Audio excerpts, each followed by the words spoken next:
கல்விங்கிறது எல்லாரும் இந்த காலேஜில் ஸ்கூலில் படிக்கிறது மட்டும்தான் கல்வின்னு நம்ம நினச்சிக்கிட்டு இருக்கோம். கல்விங்கிறது காலேஜ்லேயும் ஸ்கூல்லையும் படிக்கிறது மட்டும் கல்வி அல்ல. ஒரு சாதாரண ஒரு விஷயத்தை பார்த்து நம்ம தெரிஞ்சுக்கிறது கூட ஒரு கல்வி தான். காதால் கேட்டு தெரிஞ்சுக்கிறது கூட ஒரு கல்வி தான்.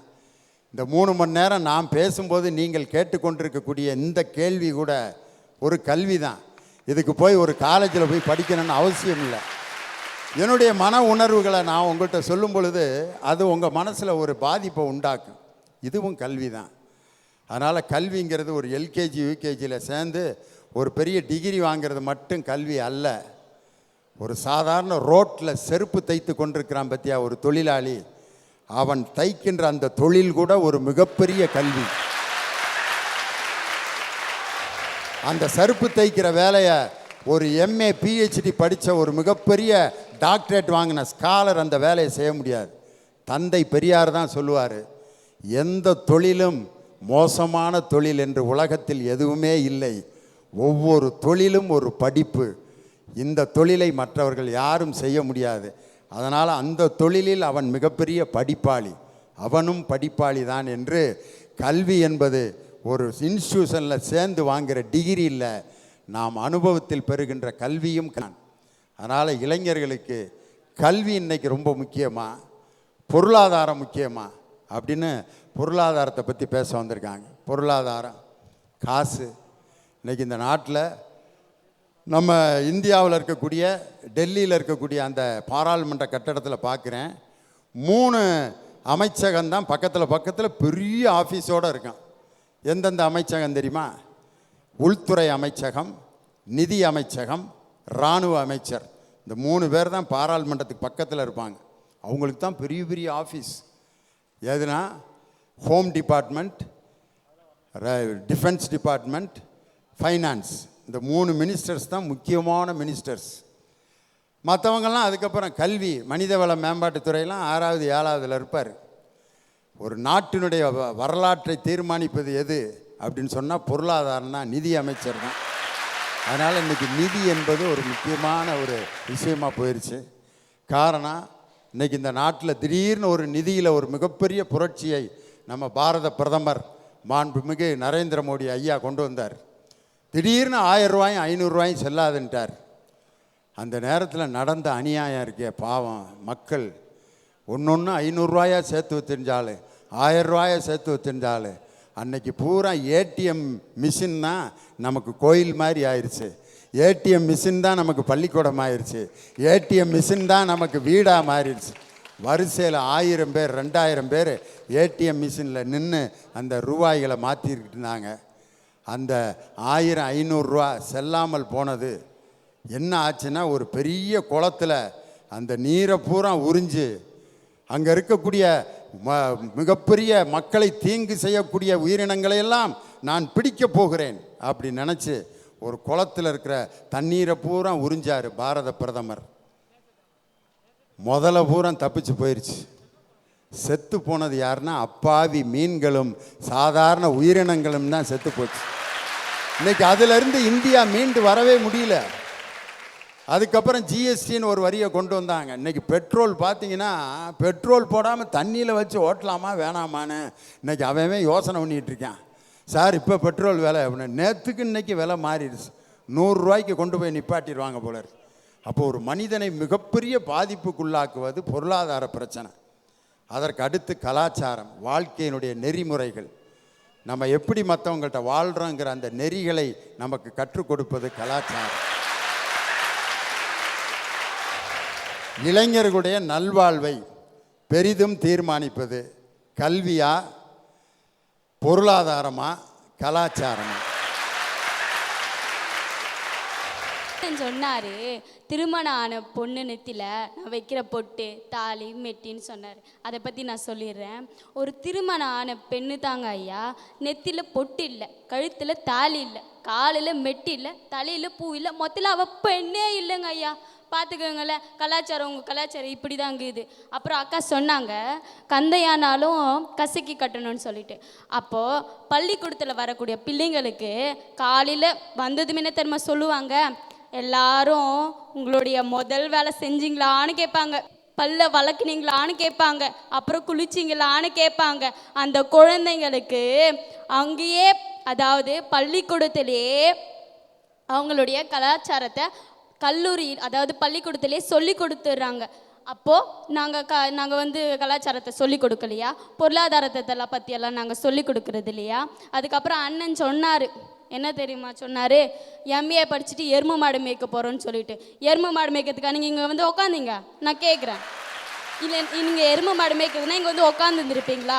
உட்காந்துருக்க மாட்டீங்க. நேற்றுக்கு போய் எருமை மாடு மேய்ச்சின்னு வந்து வீட்டில் வந்து கட்டிட்டு பத்துன்னு தூங்கிட்டு இருந்திருப்பீங்க. இங்கே வந்து உட்காந்து பேசி நின்றுருக்க மாட்டீங்க. அதுக்கப்புறங்க எருமை மாடு மேய்க்க போகிறோம்னு தெரியுது இல்லை, அப்புறம் ஏன் படிக்க வந்த?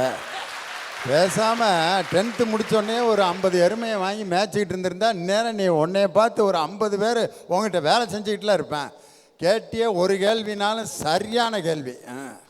அப்புறம் அண்ணன் முதல்ல பேசினவர் சொன்னார், நீங்கள் கலாச்சாரத்தையும் கல்வியும் வச்சுக்கோங்க, உங்கள் சொத்து பத்தெல்லாம் என் பேருக்கு எழுதி வச்சிருங்கன்னு சொன்னார். அதுக்கு நான் அவர்கிட்ட கேட்குறேன், அந்த சொத்து உங்கள் பேர் மேலக்குதா இல்லை என் பேர் மேலக்குதான்ட்டு உங்களுக்கு எப்படி தெரியும்? அதுக்கு எழுத்தறிவு தேவைங்க ஐயா, படிப்பறிவு தேவைங்க ஐயா. அதுக்கு முன்னால் ஒரு அண்ணன் பேசினார், பானைன்ற ஒரு பொருள் இருந்தால் தான் அதில் பானோன்ற பொருளாதாரம் நிறையன்னு சொன்னார். அந்த பானையே இல்லாதப்போ பொருளாதாரம் நிறைஞ்சு என்ன பண்ண முடியும்? கீழே தான் விழ முடியும் ஐயா. நுண்ணிய நூல் பல கற்றவருக்கே அறியத்தக்க கலை பேச்சுக்கலை. அப்படியாப்பட்ட நூலெல்லாம் படித்தவர் ஐயா. பொருளாதாரம் பெருசா கலாச்சாரம் பெருசான்னு வந்து பேசின்கிறார் பாருங்களேன் நீங்களே. மண்ணில் வளர்கின்ற ஒரு செடி, அதற்கு மண், நீர், காற்று, சூரிய ஒளி இவையெல்லாம் தேவைப்படுகின்றன. அது போன்றுதான் ஒரு மனிதனுக்கு பகுத்தறிவு, படிப்பறிவு, பொது அறிவு இவை எல்லாம் தேவைப்படுகின்றன. அவை எல்லாம் கல்வி மட்டுமே தருகின்றன. மகத்துவம் மிக்க மருத்துவத்துறை ஐயா, அதில் ஆர்கன் டிரான்ஸ்பிளேஷன், உறுப்பு பரிமாற்று சிகிச்சையின் மூலமாக எவ்வளவு உயிர்களையும் காப்பாற்றுவது கல்வி முறை தான். உங்க பொருளாதாரம் காப்பாச்சா இல்லை உங்க கலாச்சாரம் காப்பாச்சா? கற்கை நன்றி. சென்னையில் ஒரு இதயம் வேண்டும் என்பதற்காக ஒரு இரவுக்குள் ஒரு இதயம் உயிரோடு கொண்டு வந்து அந்த இதயத்தை பொருத்தி ஒரு உயிரையே மீட்டு எடுத்து கொடுத்தது அந்த இதய மாற்று அறுவை சிகிச்சை என்ற அந்த கல்விதானையா. ஒரு கை இல்லாமல் கூட வாழ்ந்துடலாம், ஒரு கால் இல்லாமல் கூட வாழ்ந்துடலாம், ஏன் ஒரு காதும் வாய் பேசாமல் கூட வாழ்ந்துடலாம். இதயமும் மூளையும் இல்லாமல் வாழ முடியுமா? அப்படி வாழ முடியும்னா அவன் செத்த போனாங்க ஐயா. செத்த போனத்தையே மீட்டு எடுக்கிறது கல்வி முறை தானங்க ஐயா. ஐயா, கற்கை நன்றே கற்கை நன்றே பிச்சை புகினும் கற்கை நன்றே என்று அதிவீரராமர் சொல்லியிருக்கிறாங்க. பிச்சை எடுக்கிறது தப்புன்னு பலரும் சொல்றாங்க. நான் சொல்றேன் தப்பு கிடையாது. படிக்கிறதுக்கு பிச்சை எடுத்தா தப்பே கிடையாது. பிச்சை எடுத்தாச்சும் படிக்கணும் ஐயா. அறிவு கண் திறந்து அறியாமை கண் போக்கி அடிமை கண் நீக்கி ஆளும் கண் வளர்த்தது கல்வி மட்டும்தானங்க ஐயா. உங்க பொருளாதாரம் வந்து வளர்த்துடுச்சா இல்லை உங்க கலாச்சாரம் வந்து வளர்த்துடுச்சா? எங்க கல்வி முறை தாங்க ஐயா வளர்த்துச்சு. கல்வி கண் திறந்த காமராசர், அவர் படிக்கவில்லை, ஆனாலும் பலரையும் அவர் படிக்க வைத்தார். எதற்காக? கல்வி மட்டுமே தேசத்தின் கண்களை திறக்கும் என்பதற்காக ஐயா. சங்க இலக்கியங்களில் 1000 ஆண்டுகளுக்கு முன்பே வள்ளுவர் அழகா சொல்லியிருக்காரு. என்ன சொல்லியிருக்காரு தெரியுமா? என்னென்ப ஏனிய எழுத்தென்ப இவ்விரண்டும் கண்ணென்ப வாழும் உயர்க்கே. அது எதனால சொல்லியிருக்காரு? ஒரு மனுஷனுக்கு கல்வி தான் ஒரு கண்ணு போல, அவனுடைய வாழ்க்கையில வழிகாட்டியா கல்வி மட்டும்தானங்க ஐயா இருக்க முடியும். ஒரு பெண் தன்னுடைய தந்தை கிட்ட கதறி அழறா. தன்னுடைய பெண் அழறதை பார்த்துட்டு அந்த தந்தையும் குமர்றாரு. காரணம் என்ன தெரியுமா ஐயா? சொல்கிறேன் பாருங்க. நான் பொண்ணை பெற்று கட்டி கொடுத்து பீரோ கட்டில் எடுத்து கொடுத்து, நான் பொண்ணை பெற்று கட்டி கொடுத்து பீரோ கட்டில் எடுத்து கொடுத்து 3ஆம் மாதம் தாலி கோத்தேனே. நான் ஊரறிய முறைப்படியா பொண்ணை கொடுத்தேனே. நான் வாக்கப்பட்ட நாள் முதலா, எப்பா வாக்கப்பட்ட நாள் முதலா வாழுறனே குடும்பத்தில் வரதட்சணை கேட்டு உதைக்கிறான். என் புருஷங்காரன் வாழா வெட்டியா என்ன துரத்துறான். வரதட்சணை கேட்டு உதைக்கிறான். என் புருஷங்காரன் வாழா வெட்டியா என்ன துரத்துறான். வாய கட்டி வைத்த கட்டி வளர்த்த 4 புள்ள குட்டி பொண்ணும் பொருளும் கொடுத்து கட்டி கடங்காரனுக்கு கையை கட்டி 5 முட்டை அடக்கம் செஞ்சனே. நான் 5 முட்டம் அடக்கம் செஞ்சேனே, நான் பொண்ணை கொடுத்தனே, இப்போ கண்ணீர் வடிச்சனே. நான் பெத்து போட்ட 2 பொண்ணுங்க, அதில் கட்டி கொடுத்த மூத்த பொண்ணு வாழா வெட்டிங்க. நான் பெத்து போட்ட 2 பொண்ணுங்க, அதில் கட்டி கொடுத்த மூத்த பொண்ணு வாழா வெட்டிங்க. ஐயா, இன்னைக்கு அந்த பெண்ணோட கதறலுக்கும் அந்த தந்தையோட குமரலுக்கும் அவங்க வீட்டில் முறையான பொருளாதாரம் இல்லை அப்படின்றது தானே ஐயா. குழந்தை பிறக்கிறதுக்கு முன்னாடியே குழந்தைய அந்த பள்ளிக்கூடத்தில் படிக்க வைக்கலாமா, இல்லை இந்த பள்ளிக்கூடத்தில் படிக்க வைக்கலாமா அப்படின்னு வீட்டில் இருக்கிற தாய்மார்களோட நினப்பெல்லாம் அப்படி தான் இருக்கும். தலைவர்களோட நினைப்பை கொஞ்சம் நினச்சி பாருங்க. யாருக்கிட்ட கடை வாங்கலாம்? அவன் வட்டி கம்மியாக கொடுப்பானா? இவங்கிட்ட வாங்கினா வட்டியை கேட்டு சீக்கிரம் வர மாட்டான். அவங்ககிட்ட வாங்கவே கூடாது, மாசான வட்டிக்கு வந்து நிற்பான். நீங்கள் சீட்டு வாங்குறீங்க குழந்தை பிறக்கிறதுக்கு முன்னாடி, சரி அந்த சீட்டையும் எப்படி வாங்குறீங்க? கடனை வாங்கித்தான் வாங்குறீங்க. அதனால தான் சொல்கிறேன் பொருளாதாரம் ரொம்ப முக்கியம்னு. இன்னைக்கு பணம் இல்லாமல் தன்னுடைய பதிப்பை பாட்டியில் நிப்பாட்டிய மாணவர்கள் எத்தனை பேர் இருக்காங்க தெரியுமா ஐயா? தன் பிள்ளை நினைத்ததை படிக்க வைக்க முடியாமல் அதனை நினைத்து தினம் தினம் வருத்தப்பட்டு கொண்டிருக்கும் பெற்றோர்கள் எத்தனை பேர் இருக்காங்க தெரியுமா? இன்னைக்கு பிள்ளைகளை படிக்க வைக்கிறாங்க பெற்றோர்கள், ரொம்ப மகிழ்ச்சி தான். ஆனால் அந்த படிப்புக்கு பின்னாடி பெற்றோர்களோட கஷ்டம் எவ்வளோ இருக்குது தெரியுமா ஐயா? ரொம்ப கஷ்டம் ஐயா. ஒரு விவசாயி சொல்கிறாரு பாருங்க, பட்டணத்தில் மகன் படிக்க பணங்காசு அனுப்பி வச்சேன், பட்டினியா படுத்துறங்குது எல்லோரும் வீட்டில், பட்டினியா படுத்துறங்குது எல்லோரும் வீட்டில், அந்த பணத்துக்காக பாடுபடுற வயல்வெளி காட்டில், அந்த பணத்துக்காக பாடுபடுற வயல்வெளி காட்டில், புள்ள படிக்கிறான் படிப்பு செல்லம்மா பைத்தியம் உழப்பு, குடும்பம் கடனில் தவிப்பு, காரணம் பணத்தோட மதிப்பு. எதையெல்லாம் விற்கிறாரு பாருங்க தன்னுடைய பையனை படிக்க வைக்கிறதுக்காக. காலேஜ் ஃபீஸ் கட்டணும் முன்னா கறவை மாட்டை வித்தேண்டி, விடுதி பில்லு கட்டணும் முன்னா வித நெல்லையும் வித்தேண்டி. காலேஜ் ஃபீஸ் கட்டணும் முன்னா கறவை மாட்டை வித்தேண்டி, விடுதி பில்லு கட்டணும் முன்னா வித நெல்லையும் வித்தேண்டி. குடும்பத்தில் ஏகப்பட்ட வறுமை. ஐயா அதுக்கெல்லாம் என்ன காரணம்?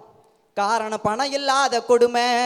புள்ள படிக்கிறான் படிப்பு செல்லம்மா பைத்தியம் உழப்பு, குடும்பம் கடனில் தவிப்பு, காரணம் பணத்தோட மதிப்பு. ஐயா அதனால தான் ஐயா சொல்கிறேன் பொருளாதாரம் ரொம்ப முக்கியம் அப்படின்னு.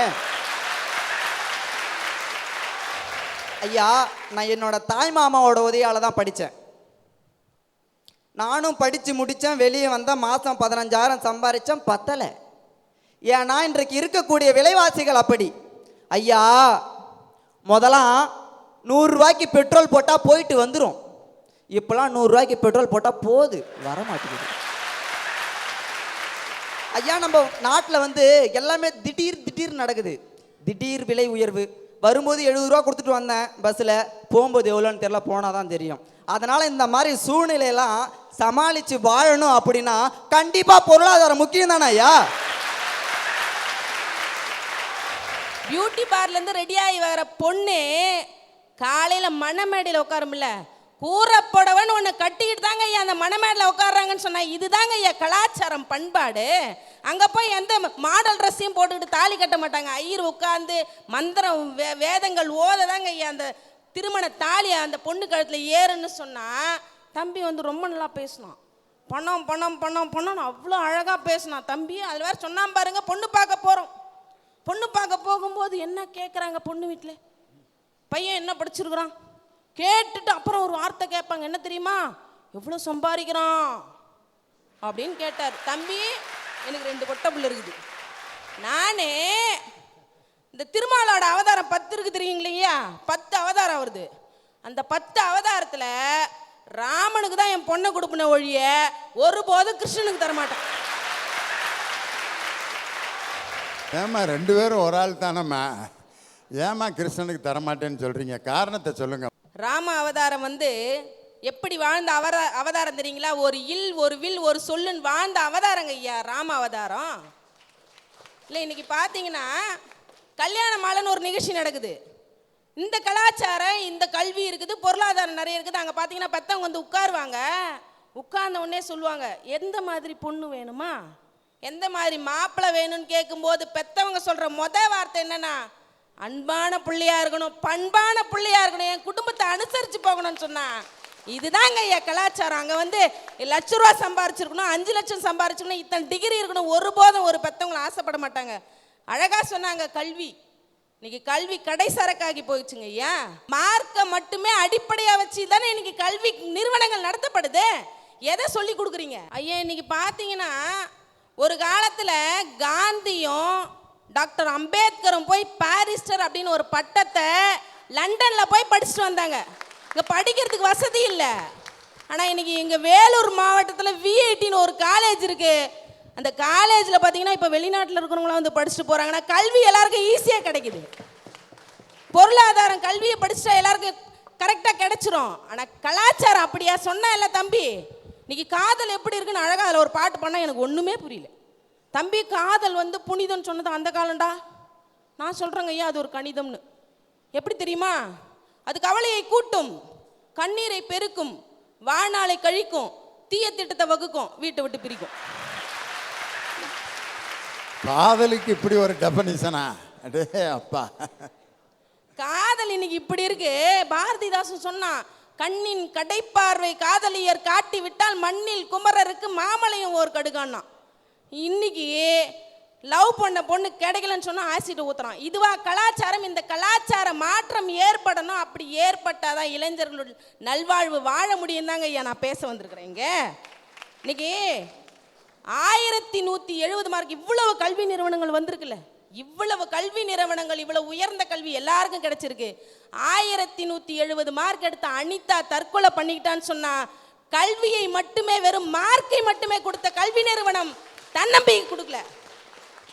அந்த குழந்தைக்கு டாக்டர் படிப்பை தாண்டி இந்த உலகத்தில் வாழ்வதற்கு எத்தனையோ வழிகள் இருக்குங்கிற தன்னம்பிக்கை கொடுத்திருந்த அனிதா இறந்திருக்க மாட்டாங்க. ஏன் எங்க போயிட்டு இருக்குது உங்க கல்வி? இதுதானே நாங்க கேட்கிறோம். மனைவின்னா பெண்டாட்டின்னா ஐயா, நீ என்னையா வில்லங்கமான மொக்கையா போட்டுக்கிட்டு இருக்க? மனைவி என்பது சுத்தமான தமிழ் சொல். பெஞ்சாதி பெண்டாட்டிங்கிறது வந்து ரொம்ப கொச்சையாக எல்லாரும் பேசுறது. இதுக்கு ஏதாவது புது அர்த்தம் வச்சிருக்கியா ஐயா? மனைவி என்று சொல்லக்கூடியவள் என்ன செய்வாள் தெரியுமா? கணவன் கஷ்டப்பட்டு கொண்டு வந்து கால் வயிறு கஞ்சியும் நிறைவாக குடிக்கிறவ தான் மனைவி. ஆனால் பெண்டாட்டின்றவர் எப்படி தெரியுமா? அவன் கஷ்டப்பட்டு வந்தாலும் அவளை லோலோன்னு அலைய வச்சு அவனை சாகடிக்கிறவ தாங்க பெண்டாட்டி. பாரம்பரியம். இன்னைக்கு படித்தவங்க என்ன பண்ணுறாங்கன்னா நோயை வாங்குறாங்க, பணம் இருக்கிறவங்களும் நோயை வாங்குறாங்க. ஆனால் அன்னைக்கு எங்கள் சமூகத்தில் இருந்த முன்னோர்கள் எல்லாம் என்ன பண்ணாங்கன்னா இயற்கையை சார்ந்து வாழ்க்கை நடத்தினாங்க. எங்கள் கலாச்சாரத்தில் அன்னைக்கு பாட்டி என்ன பண்ணிச்சுன்னா பழைய சாதத்தையும் சாப்பிட்டு 100 வயசு வரைக்கும் வாழ்ந்துச்சு. இன்னைக்கு பீஸா பர்கர்னு இந்த படித்து பணம் இருக்கிறவங்க சாப்பிட்டு 50 வயசுலேயே சாவத்து தாங்க இந்த படித்தவங்களும் கல்வி அறிவு இருக்கிறவங்களும். இன்றைக்கு இருக்கிற கல்வியானது அன்று கரிகால சோழன், அதாவது ராஜராஜ சோழன் தஞ்சை பெரிய கோயிலில் கட்டின கோயில் இன்னைக்கும் 1000 வருஷம் சிதையாமல் இருக்குதுன்னா அவன் நல்லா படித்து கட்டலைங்க, அறிவோடு கட்டினான். ஆனால் இன்னைக்கு சிவில் டிபார்ட்மெண்ட் பண்ணுற இன்ஜினியரிங் கட்டுற பில்டிங் அவனுக்கே தெரியல எப்போ இடிஞ்சு வீணு. ராஜராஜ சோழன் கட்டின அந்த கோயில் கற்கோயில் இன்றும் தமிழகத்தில் தலை சிறந்த கோயிலாக இருக்குதுன்னா கலாச்சார முறைப்படி அமைந்த கோயிலுங்க. இன்னைக்கு கட்டுற கட்டிடம் அப்படி இருக்கா? எப்போ விழுன்னு சொல்கிற கட்டுற இன்ஜினியராலே சொல்ல முடியலைங்க. இதுதாங்க இன்றைய படிப்பு. அப்படி படிப்பு என்பது சமூகத்தில் நல்ல ஒரு மனிதனை எப்போ உருவாக்குகிறதோ அப்போது தான் நல்ல கல்வி. இன்னைக்கு பார்த்தீங்கன்னா ஆபத்துக்கு உதவா பிள்ளை, அரும்பசிக்கு உதவா அன்னம், குருசொல் கேளா சீடன் என்று ஒரு பழமொழி இருக்குதுங்க. இன்றைக்கி ஆசிரியர்களுக்கு இன்றைக்கி படிக்கிற பசங்க கொடுக்குற மரியாதை எப்படி தெரியுமாங்க இருக்குது? போன உடனே ஆசிரியர் கேட்பார், ஏண்டா படித்தா இல்லையா? நீ சொன்னா நானா படிக்கணுமா? எழுதுனியா இல்லையா? நீ சொன்னா நானா எழுதுறதுக்கு நான் உங்கள் வீட்டு வேலைக்காரனான்னு கேட்குறான். இதுதான் இன்றைக்கி படிக்கிற இளைஞர்களுடைய நிலையா? படிக்க வேண்டும் என்று, நீ வாழ்க்கையில் வளர வேண்டும் என்று உன்னை எல்லாம் முந்துகோலாக இருக்கின்ற ஆசிரியர்களை கொலை செய்ய அளவுக்கு தூண்டுகின்ற கல்வி இந்த சமூகத்துக்கு தேவையான நான் கேள்வி கேட்குறேங்க ஐயா. பணம் இருந்தால் அனைத்தும் பெற்றுவிடலாம் என்று நினைத்து பணத்தினால் பல இழிவுகளை செய்கின்ற இந்த பணம் சமூகத்தில் ஒரு நல்ல ஒரு மாற்றத்தை தரும் என்பது உங்களால் கூற முடியுமா என்பதை மற்றொரு கேள்வி வைக்கிறேன் ஐயா. ஆனால் இந்த சமூகத்தில் எங்களுடைய கல்லூரி முதல்வர் அழகாக சொல்லுவார், திங்கக்கிழமை பிரேயர் நடக்குங்க எங்கள் கல்லூரியில். அவர் முடத்தில் எடுத்த உடனே வணக்கம் சொல்லிட்டு சொல்லுவார், பசங்களா பிள்ளைகளே, நீங்கள் படித்து எனக்கு கோல்டு மெடல் எல்லாம் இந்த கல்லூரிக்கு வாங்கி தர தேவையில்லை, ஒழுக்கத்துடன் கூடிய கல்வியை இந்த கல்லூரிக்கு தந்தால் போதுன்னு சொன்னான்னா அந்த ஒழுக்கத்துக்கு தான் நாங்கள் முக்கியம். இந்த கல்வின்றது நம்ம எல்லாம் விவசாய குடும்பத்தை சார்ந்தவங்க. நம்ம நெல் கதிரை வச்சே அந்த கதையை நான் சொல்கிறேங்க ஐயா. பணம் இந்த கல்வியும் எப்படி தெரியுங்களாங்க, அந்த ஒன்றுமே இல்லாத அரிசியை சுமக்கிற பதறு மாதிரி. ஆனால் அதுக்கு வீட்டுக்கு திரும்பாதுங்க.